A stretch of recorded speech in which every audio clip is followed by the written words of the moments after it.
దేవాదేవుడిని జీవించాలంటే పరిశుద్ధులకు దేవాది దేవుని వైపు మనం రెండు హస్తాలు ఎత్తి ప్రార్థన చేయాలి. మోషే ఎర్ర సముద్రం మీద నిలబడినప్పుడు కార్యం జరగడానికి కారణం ఇదే. వారిని దేవుడికి కార్యం జరిగించాల. ఒక రాత్రి అంతా బలమైన తూర్పుగా రావడానికి కారణం అది.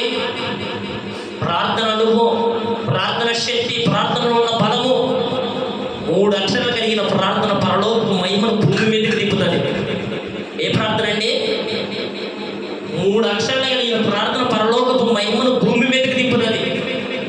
ఒక వ్యక్తి అన్నాడంట, అయ్యా పాస్టర్ గారు ఒక వ్యక్తి అన్నాడంట, నేను నెల బాగా ఇస్తున్నాను, మంచి మంచి కానుకలు ఇస్తున్నాను, మంచిగా ఇస్తున్నాను, చనిపోయిన తర్వాత ఎక్కడికి వెళ్తాను ఫాస్ట్ గారు అన్నాడంట.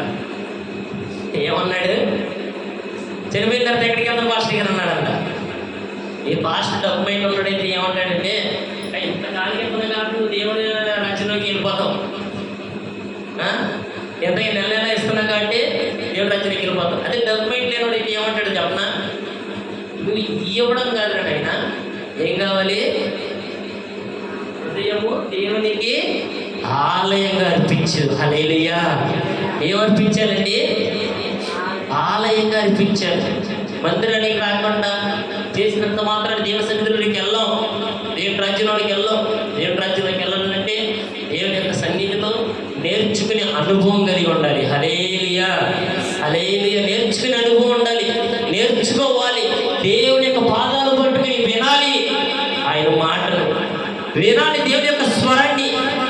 2 చేతుల ఆకాశం వైపు ఎత్తి ప్రార్థన చేసి ఆయన మాటని వినగలిగిన అనుభవంలోనికి వెళ్తేనే దీవుల్లోనికి వెళ్తాం. ఆ అనుభవం లేనంత కాలం ఎక్కడ వేసిన గొంగలు అక్కడ అన్నట్టు. హల్లెలూయా, హల్లెలూయా, హల్లెలూయా. ఇంకొక మాటే ఉంటున్నాడు.